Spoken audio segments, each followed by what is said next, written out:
Buddy and Kid Sister. Each sold separately from Play School.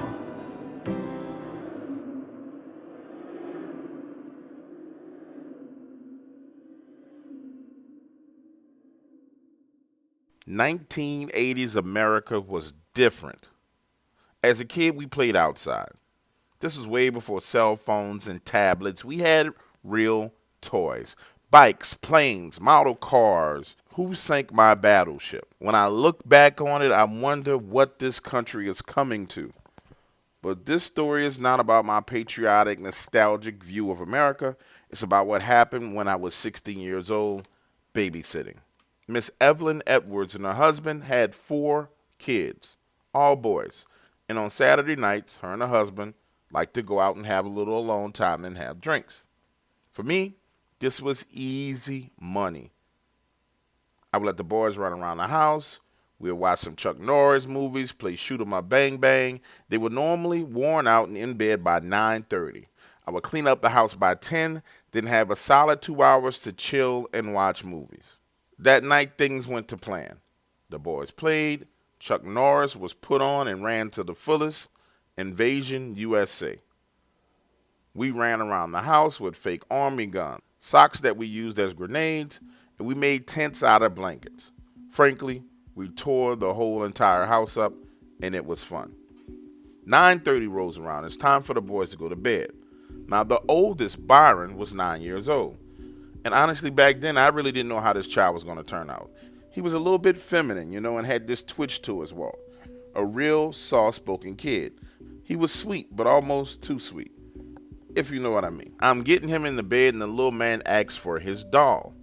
I look around the room, and I see this Kid Sister doll, but I'm thinking, this can't be his doll. I check the closet, I check under the bed, and he's like, no, that's my doll over there, Kid Sister. And I mumble to myself, well, fuck me, he has a girl doll. Nonetheless, I give him his doll, I go downstairs and start to clean up. 30 minutes pass, the phone rings, and it's Miss Evelyn saying that her and her husband are going to be later than normal. After that, I go pop some popcorn and put on another movie. That's when I noticed the doll in this chair in the living room. Naturally, I'm thinking to myself, Byron is up, so I run upstairs, but he's sound asleep, laying on his stomach, hugging up with a pillow. When I come back downstairs, the doll is gone. But it's late, and I'm thinking I'm imagining things, right? So I sit on a sofa and watch the next Chuck Norris movie. 20 minutes into that movie, I start to get this eerie feeling, like I'm being watched on all sides. And I've never ever felt this way before in this house. I'm sitting there eating a bowl of popcorn when out of nowhere, this freaking doll falls out of the air, hits my bowl of popcorn, spilling it on the sofa, lands right next to me, and I flip the hell out. Holy shit, I jump backwards, the sofa flips with me, I knock over the end table and the glass vase full of peppermint candies breaks, the dog is in the yard barking, shit goes awry. I run out of the TV room into the kitchen, sliding on a hardwood floor, in the process, banging into the wall, putting a hole in the drywall. Now I'm in the kitchen and I got a knife.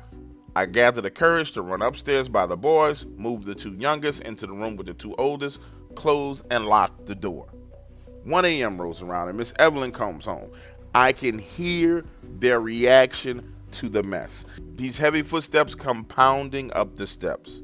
They turn the doorknob and it's locked. When I open it, I can see this look of relief on their faces that we are all right. But Mr. Edward pulls me to the side and says, son, what the hell happened in my house? I proceed to tell him the truth and he cuts me off. He says, listen, I know you boys play rough around my house, and that's fine. But damn, son, when you start breaking stuff, do you realize that costs me money? He hands me a $100 bill and goes into his bedroom. Miss Evelyn, on the other hand, wanted to hear the entire story. So I tell her, and her face drops. She grabs me by the hand and pulls me down the steps. To my surprise, the sofa is now flipped back upright and the doll is sitting there. She grabs the doll, looks at me and says, I threw this thing away 3 days ago. Put it in the trash right as the garbage man was passing by. And what she said next was both funny and serious at the same time. She looks me dead in my eyes and says, "We about to burn this bitch." And that's what we did.